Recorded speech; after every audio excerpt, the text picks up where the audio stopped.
Salut à toutes et tous, j'espère que vous allez bien. Alors là aujourd'hui c'est un petit peu particulier, je vous ai fait un petit tuto. C'est vrai qu'il revient souvent, on me pose souvent la question de savoir comment tu développes tes images, quelle technique tu utilises, quel logiciel tu utilises, jusqu'où tu vas, enfin bref, ce sont des questions qui sont récurrentes. Et donc du coup je me suis dit je vais vous faire un petit tuto, alors je vous le dis tout de suite, c'est vraiment pas dans mon habitude.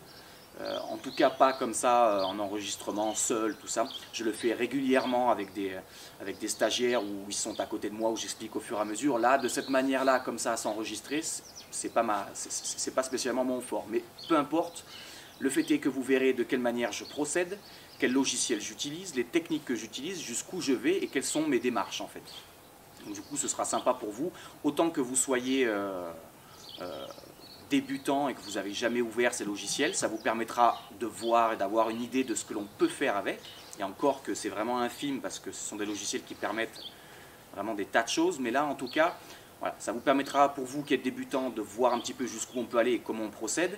Et puis pour ceux qui connaissent les logiciels, ça vous permettra peut-être de découvrir un outil, une technique, quelque chose que vous n'avez pas l'habitude de faire et vous dire tiens peut-être que ah, bah, tiens c'est sympa de bosser comme ça aussi ou de faire ça. Bon.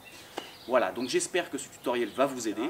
N'hésitez pas à commenter, n'hésitez pas à me poser des questions par la suite pour savoir, parce que il y a des moments où je vais passer plus ou moins de temps à expliquer vraiment en détail, et puis parfois je vais survoler un petit peu les étapes. Donc n'hésitez pas, posez-moi des questions, je vous répondrai avec grand plaisir. Alors, je vais vous montrer un petit peu mes techniques. Enfin, je vais partir d'une image, je vais traiter cette image, vous montrer un petit peu toutes les étapes par lesquelles je passe.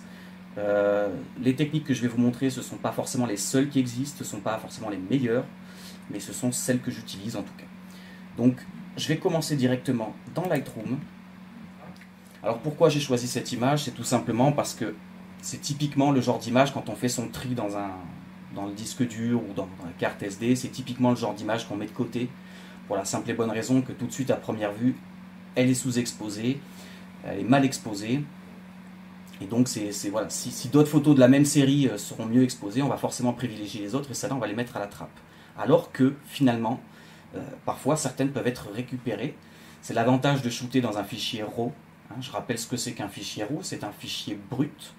C'est un fichier qui contient toutes les informations de l'image. Parce qu'il faut savoir un truc, c'est que quand vous prenez une photo, votre appareil capte des informations. Le processeur à l'intérieur de votre boîtier va traiter les informations et va appliquer son propre traitement. Donc en quelque sorte, c'est le processeur de votre appareil photo qui va développer lui-même l'image. Et il va compresser tout ça et vous fournir un fichier JPEG qui sera tel qu'il est, mais au niveau de la retouche, vous ne pourrez pas faire grand-chose puisqu'il sera compressé, il aura perdu un tas d'informations. Le fichier RAW, lui, c'est pas du tout le cas. Le fichier RAW, votre boîtier, quand vous prenez une photo, il saisit l'information et il vous la restitue telle qu'elle. Il vous donne un fichier brut. Alors j'insiste bien sur le brut pour toutes les personnes que j'ai entendu parler de brut de capteur parce qu'ils disent qu'ils shootent en JPEG. C'est complètement faux. Alors, là sur cette image, comme pour toutes les images, la première des choses, c'est une habitude à prendre quand on fait du développement. Sur Lightroom, dans la partie droite ici, vous avez tous les outils. Et en descendant un petit peu, vous arrivez jusqu'à correction de l'objectif. Donc ça, c'est un réflexe à avoir quand on développe une image. La toute première chose à faire, la correction de l'objectif. La correction de l'objectif, il y a l'aberration chromatique, donc la suppression de l'aberration chromatique. Alors ça, par contre, tout de suite, c'est quelque chose qu'il faut faire parce qu'il n'y a rien de plus moche qu'une aberration chromatique sur une image. Et donc l'activation du profil de correction. Ici, donc, je l'active. Pourquoi? Ce profil de correction, vous voyez, l'action qu'il fait, c'est qu'à la fois il corrige la déformation créée par la lentille et en même temps, il va aussi supprimer le vignettage créé par votre optique. Et ce vignettage, c'est important même si on en rajoute par la suite, peu importe, dans un premier temps, c'est bien de l'enlever parce que ça va vous donner une idée vraiment, voilà, pour trouver un petit peu d'exposition en plus, parce que forcément un vignettage va obscurcir un petit peu les angles. Donc voilà, première des choses à faire, la correction de l'objectif. Ce que je fais tout de suite après, les 3/4 du temps, c'est que je viens après travailler ma balance des blancs. Alors j'avais choisi une balance des blancs assez chaude parce que c'est vrai qu'on était en automne, c'était une période où les couleurs sont très chaudes, tout ça, et je voulais vraiment insister sur cette tonalité assez chaude. Et en fait, ça fonctionne pas du tout, puisque là, pour le coup, du coup, je me retrouve avec une eau aussi jaune que le reste, alors que c'était pas le cas. Donc pour corriger cette balance des blancs, il y a plusieurs possibilités. Vous avez ici, dans la partie là où il y a marqué tel quel, là, vous cliquez dessus, et vous avez ici des paramètres par défaut. Ce sont des paramètres qu'on retrouve dans à peu près tous les logiciels, et même parfois dans vos boîtiers aussi, lorsque vous choisissez une balance des blancs avec des paramètres par défaut. Je n'y touche pas personnellement, moi je reste toujours sur le tel quel, et je viens modifier après s'il le faut, mais je ne touche pas aux valeurs par défaut qu'il nous propose. On peut tout de suite automatiquement faire sa balance des blancs avec le curseur, avec les curseurs. Personnellement, j'aime bien aller chercher avec le sélecteur de balance des blancs. Je vais aller chercher une couleur neutre dans mon image, un gris neutre. Alors un gris neutre, vous voyez que la petite fenêtre qui s'est ouverte à côté de la pipette, lorsque je la déplace en fonction de où je la positionne, il me met des valeurs en dessous, des couches RVB. Donc une valeur neutre, 0 c'est le noir, 100 c'est le blanc, une valeur neutre ça va être un 50%. Donc là on va aller chercher du 50%, alors je sais pas, là on se balade un petit peu jusqu'à trouver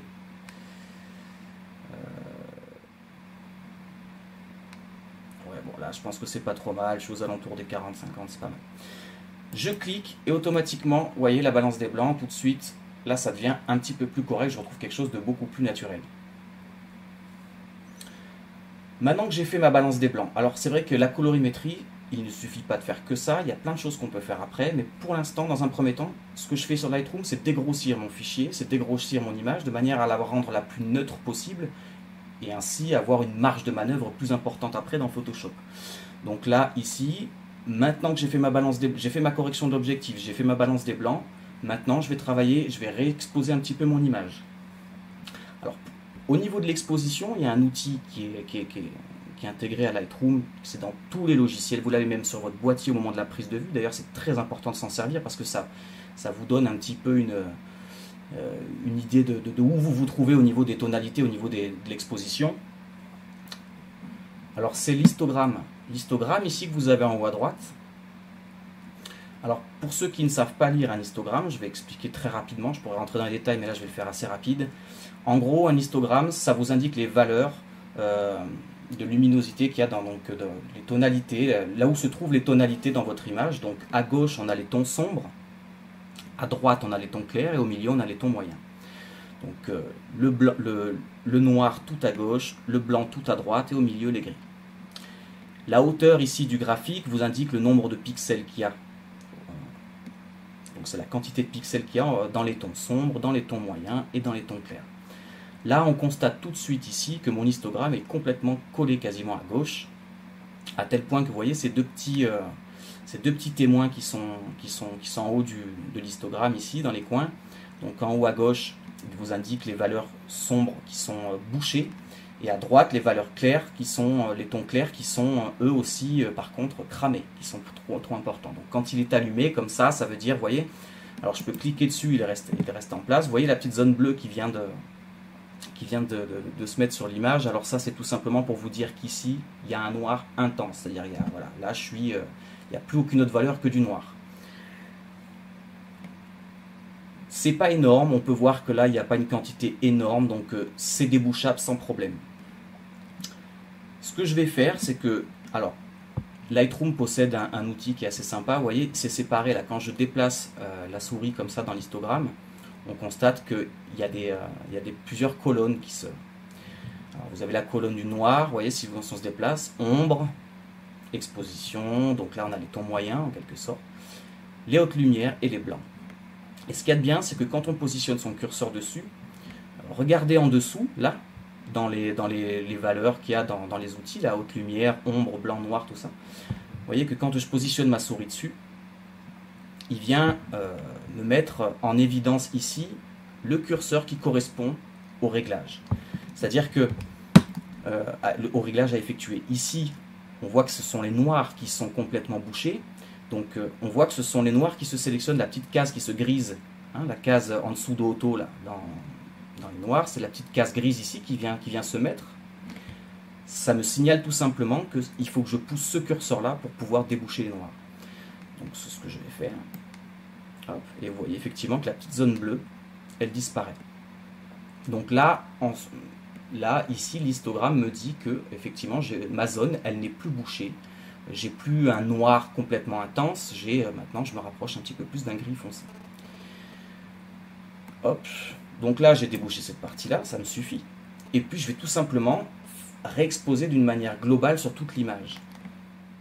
Je repousse un petit peu au niveau exposition, alors sans aller trop loin, parce que vous vous rendez bien compte qu'on est dans une photo ici où on a vraiment de forts contrastes. On a une écume qui est très blanche, et on a des zones comme ça sous les rochers qui sont vraiment très sombres. Donc là, c'est une image qui possède de forts contrastes. Donc évidemment que si j'augmente l'exposition globale sur toute l'image, je vais l'augmenter, certes, je vais peut-être récupérer effectivement dans les zones sombres, mais je vais aussi beaucoup augmenter dans les zones claires, qui elles étaient déjà assez blanches. Donc là, je pousse sans point trop n'en faut. De toute façon, vous voyez, tant qu'on ne vient pas se coller à droite et qu'il n'y a pas de... Le témoin ne s'allume pas, ça veut dire qu'il n'y a pas de zone de cramé, donc tout va bien. Après, l'histogramme, c'est pas non plus, ça ne vaut pas non plus une parole d'évangile, quoi. L'histogramme, on s'y réfère effectivement, mais bon, on peut regarder aussi un petit peu à l'œil nu en fonction de ce qui nous plaît et ce qu'on veut comme résultat et comme rendu. Donc là, au niveau de l'exposition, voilà, je réexpose comme ça, j'irai pas plus loin. Donc là, je suis à plus 1,18. Et derrière, je vais déboucher un petit peu les ombres aussi. Parce que les zones, malgré le fait que je suis plus bouché, là sur mon histogramme, je suis plus spécialement bouché, je vois que j'ai quand même énormément d'informations dans les sombres. Donc c'est effectivement ces petites zones sous les rochers qui sont assez sous-ex. Je vais essayer de les récupérer un petit peu en débouchant avec les ombres ici en bas. Alors les ombres, il ne faut jamais y aller trop fort. Il ne faut pas oublier que voilà, ça détériore quand même assez l'image surtout si vous aviez un boîtier qui n'était pas très performant ou qui avait un capteur pas très puissant. Donc là voilà, j'ai débouché un petit peu les ombres. Et là je me retrouve avec de l'information. J'ai retrouvé chose que je ne voyais pas du tout tout à l'heure. Là je retrouve du détail dans la mousse sur les rochers. Alors, ici un petit peu moins, ici je suis encore un petit peu Schwartz. Hop. Voilà. Là, je me retrouve avec une image qui est correctement exposée. Maintenant, ça va être uniquement un travail de contraste. Alors, là, ici, j'ai une zone blanche, là, dans l'écume, là, je trouve ça dommage parce que j'ai perdu pas mal de détails. J'ai plus trop de détails dans cette zone-là, donc je vais venir corriger et baisser un tout petit peu les hautes lumières juste dans cette zone-là. Alors, pour ce faire, là, effectivement, je vais utiliser un pinceau de retouche, puisque si je vais directement dans les hautes lumières sur les curseurs ici, je vais appliquer cet effet-là sur toute l'image. C'est pas ce que je veux. Donc là, je vais venir sélectionner le pinceau de retouche. Donc le pinceau de retouche, vous avez la possibilité avec la souris là, sur la molette de l'agrandir et de le diminuer.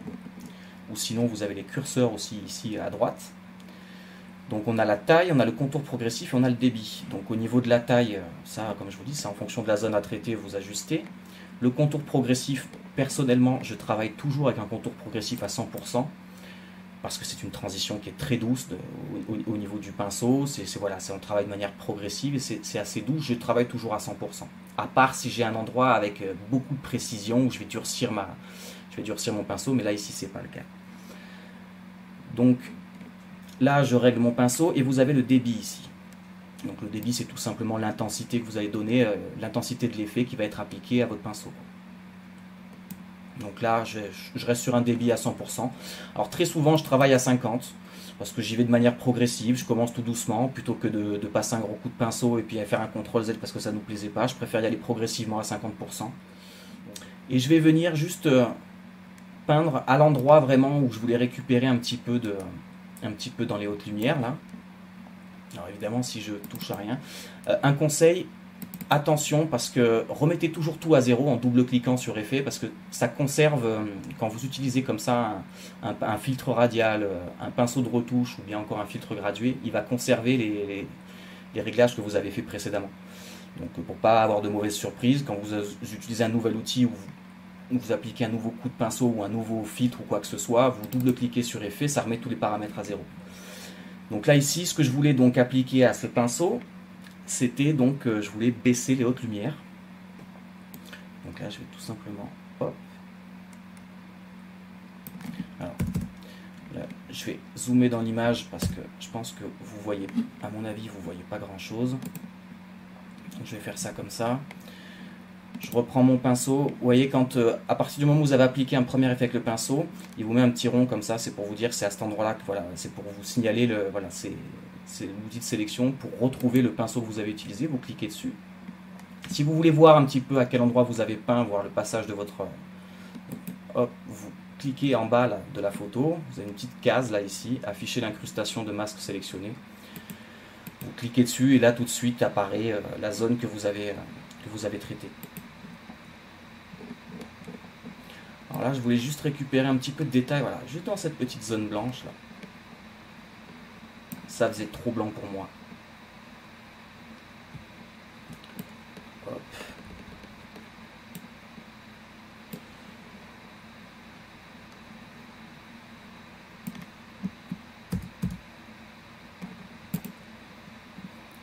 Donc, je pense que ça suffit de toute façon. Ouais, je vais remettre un petit coup quand même sur les bords là. Hop. Ah zut, vous voyez, j'ai appliqué un autre, j'avais pas sélectionné l'endroit où j'ai fait mon traitement, l'endroit où j'ai appliqué l'effet, donc du coup il va créer un nouveau pinceau automatiquement. Donc là, hop, voilà. Donc pour vous montrer en fait ce que j'ai fait, là je fais un petit avant après. Hop. Voilà, j'ai juste récupéré un petit peu de détail, il y avait un petit peu trop de blanc, ça me plaisait pas. En tout cas, quand on regardait de loin, ça me choquait un petit peu. Ok. Alors, là, pour l'instant, je pourrais très bien me contenter de ça et basculer directement dans Photoshop. Mais il y a encore quelques petites choses que je vais pouvoir faire encore sur Lightroom. Il y a des outils qui sont hyper intéressants. Là, je vais vous montrer un petit peu, là, au niveau du pinceau de retouche, il y a une chose qui est assez sympa. Souvent, j'entends que sur Photoshop, on peut faire des masques de luminosité, tout ça, c'est beaucoup plus précis. C'est vrai, effectivement, il y a on peut aller beaucoup plus loin dans la précision avec Photoshop.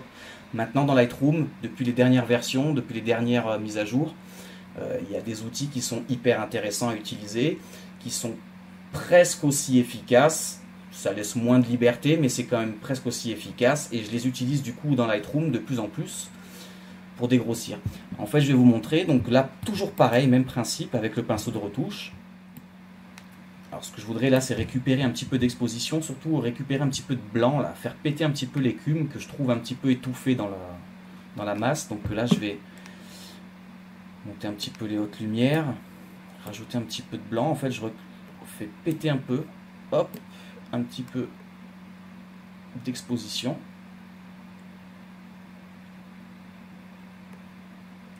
Alors vous voyez, j'ai passé des coups de pinceau quand même assez grossiers.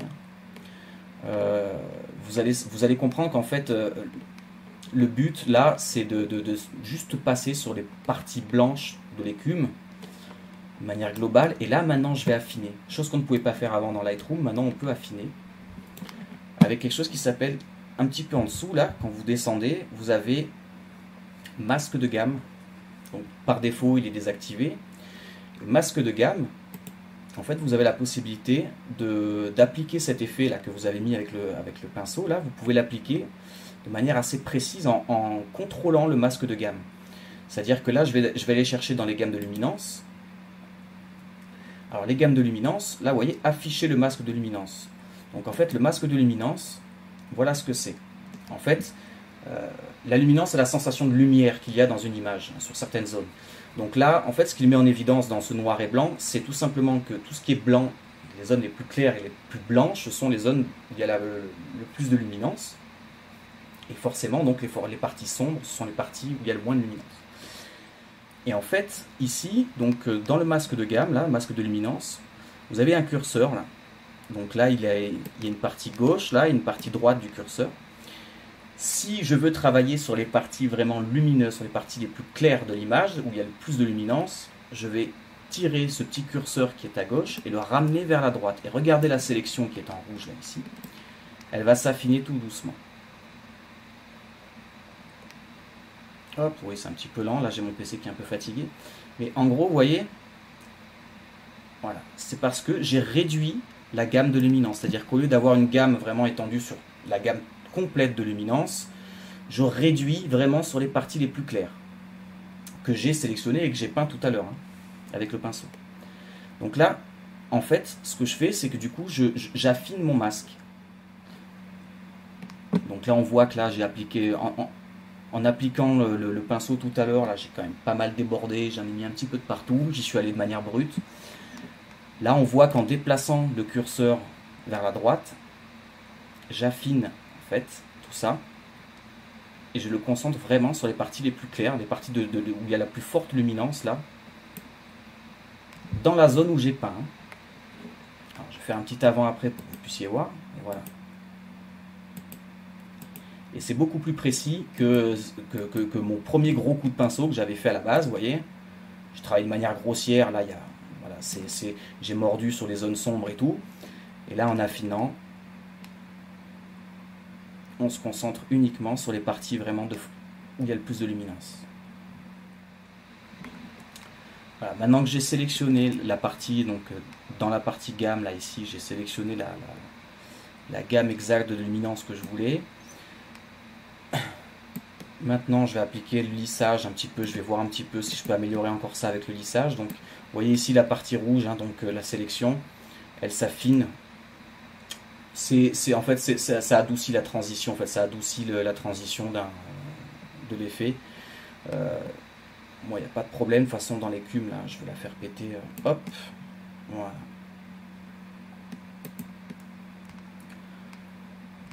Alors par contre, là, je m'aperçois d'un truc, en haut, là, j'ai sur mon histogramme, je m'aperçois que, hop, là, j'ai une petite flamèche, là, qui s'est allumée en haut pour me dire que j'avais une partie qui était un petit peu cramée. Alors pour savoir où elle est cette partie, ben, même chose, hein, voyez, on clique dessus et il apparaît en rouge la partie qui est bouchée. Enfin, la partie qui est bouchée, pardon, la partie qui est cramée. Donc là, je vais tout simplement descendre un petit peu dans les blancs, parce que c'est les blancs où j'ai un petit peu trop forcé. Voilà. Et je rééquilibre. Là, j'ai travaillé, donc j'ai refait sortir un petit peu de blanc dans l'écume. J'ai fait péter un petit peu l'écume, mais pour augmenter encore un petit peu ce contraste, là, toutes ces zones-là. Alors, l'eau a cette couleur tout simplement parce qu'il avait beaucoup plu avant cette prise de vue et du coup, l'eau avait charrié énormément de sédiments. Donc là, c'était une eau un peu boueuse qu'on avait, mais je trouvais ça assez joli, c'était sympa. Mais ça, je voudrais insister, ces zones-là, c'était très contrasté sur le moment. Et moi, je voudrais retrouver un petit peu ce contraste qu'il y avait. On avait vraiment des dessins très marqués entre l'écume et les parties sombres dans l'eau. Donc là, moi, je voudrais retrouver ça. Donc là, je voudrais assombrir un petit peu ces zones-là. Et encore une fois, de manière ciblée. Hein. Il ne s'agit pas, encore une fois, d'aller chercher dans l'outil ombre ou quoi que ce soit et de pousser les curseurs sur toute l'image. Encore une fois, je vais venir travailler avec le pinceau de retouche, de manière à travailler de façon localisée. Je remets les effets à zéro. Attention, pensez-y, parce que je vous dis, on a souvent des surprises avec ça. Hein. Un petit curseur qu'on avait oublié, et puis... Donc j'ai remis à zéro. Donc là, ce que je vais faire, c'est augmenter un petit peu le contraste là dans l'eau. Mais alors, je ne vais pas simplement pousser le curseur des contrastes.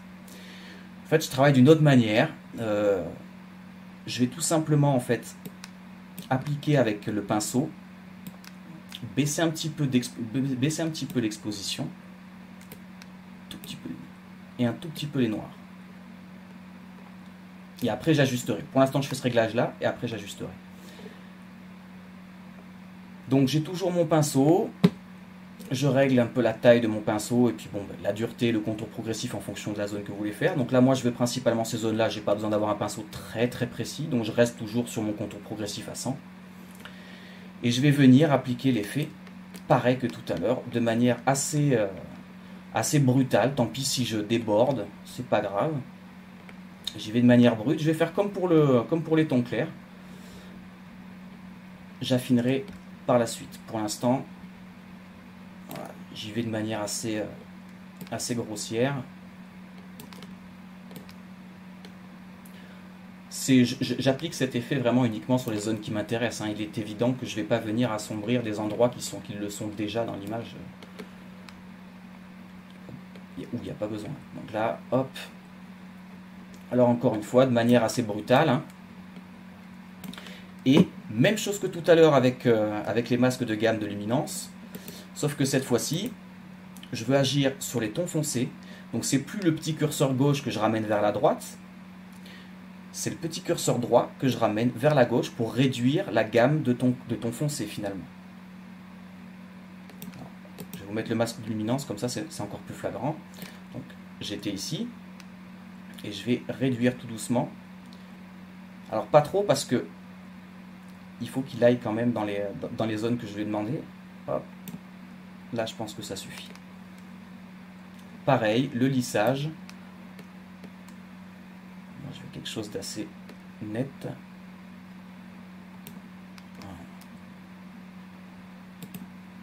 Pardon.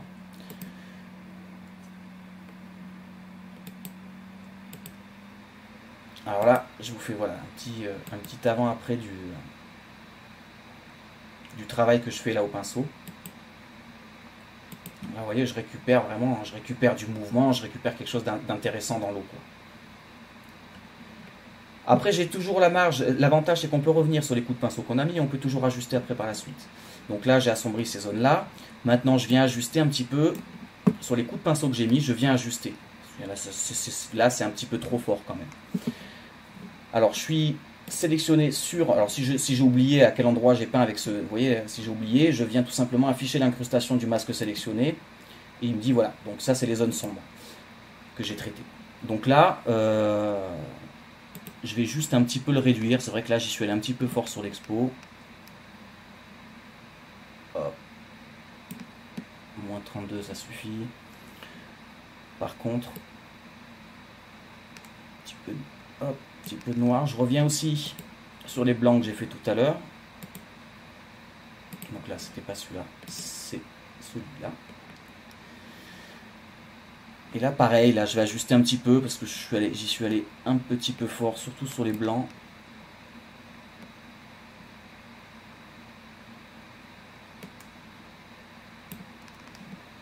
Voilà, je suis pas trop mal. Voilà, pour moi, le travail est terminé sur Lightroom. Là, j'ai une image qui est correctement réexposée. On peut se faire un petit avant-après avec le départ. J'ai une image qui est correctement exposée. Moi, ça me convient. C'est quand tu veux. Voilà. Il est fatigué, là. J'ai bossé toute la journée, il est fatigué. Voilà de quoi je suis parti. Voilà ce que j'ai maintenant à droite. Et là, je ne suis que dans Lightroom. J'ai dégrossi mon image, j'ai une base de travail qui me convient. Donc là, maintenant, je vais basculer et aller directement dans Photoshop.